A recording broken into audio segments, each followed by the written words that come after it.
Hi everyone, সন্ধ্যা প্রায় হতে যায়, 4:30 বাজে। আর এখন তো প্রায় 5টা সাড়ে 5টার মধ্যে সন্ধ্যা হয়ে যাচ্ছে। তো এখন আমি এসেছি কাবাব খেতে।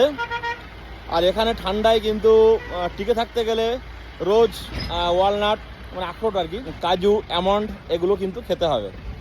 আর নামকিন চা এখানে অনেকে খায়, আমরা নামকিন চাটা অত খাই না, যার জন্য আমরা কিন্তু বাদাম, তারপরে কাবাব এগুলো কিন্তু বেশি করে খাই, নাহলে কিন্তু ঠান্ডায় টেকা যাবে না। অলরেডি মাইনাসের টেম্পারেচার চলছে, 1-2 হয়তো খুব রোদ যখন হচ্ছে 12টা-1টার দিকে আসছে, বাকি সবসময় মাইনাস চলছে। রাত্রে তো 5-6 পর্যন্ত যাচ্ছে মাইনাস। তো অত্যাধিক ঠান্ডা, টিকে থাকা মুশকিল। আর ঈশানি তো সবসময় শুধু ফ্রেম পরে ঘুরে বেড়াচ্ছে, এত ঠান্ডা। তো এখন আমরা কাবাব অর্ডার দিয়েছি, কাবাব হচ্ছে। আর মানডে থেকে স্নোফলের প্রেডিকশন আছে, দেখা যাক কি হয়।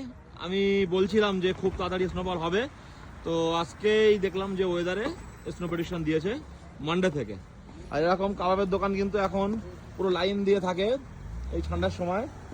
6টার মধ্যে সব বন্ধ হয়ে যাবে, এই বিকালবেলা কিন্তু সবাই কাবাব খেতে আসে। এই হচ্ছে কাশ্মীরি কাবাব, খেতে কিন্তু দুর্দান্ত টেস্ট, দুর্দান্ত। যারা এসে কাশ্মীরি কাবাব খেয়েছেন তারা তো জানেন, যারা খাননি তারা কিন্তু অবশ্যই এসে ট্রাই করবেন। মাটন, চিকেন সব কিছুই পাওয়া যায়। ফাইনালি আমাদের কাবাব চলে আসলো। আর এই যে রুটিটা, এটা হচ্ছে লাবাসা বলে। আর এখানে একটা মূলোর চাটনি, একটা গাজরের চাটনি, দুটো চাটনি দেয়। আর এই লাবাসা দিয়ে এই কাবাবটা খেতে হয়। এইভাবে লাবাসা নিতে হবে। এই খাওয়ার সিস্টেমটা হচ্ছে এইটা, এই যে এক টুকরো কাবাব নিতে হবে, আর এই যে 2 রকম চাটনি মিক্স করতে হবে। মিক্স করে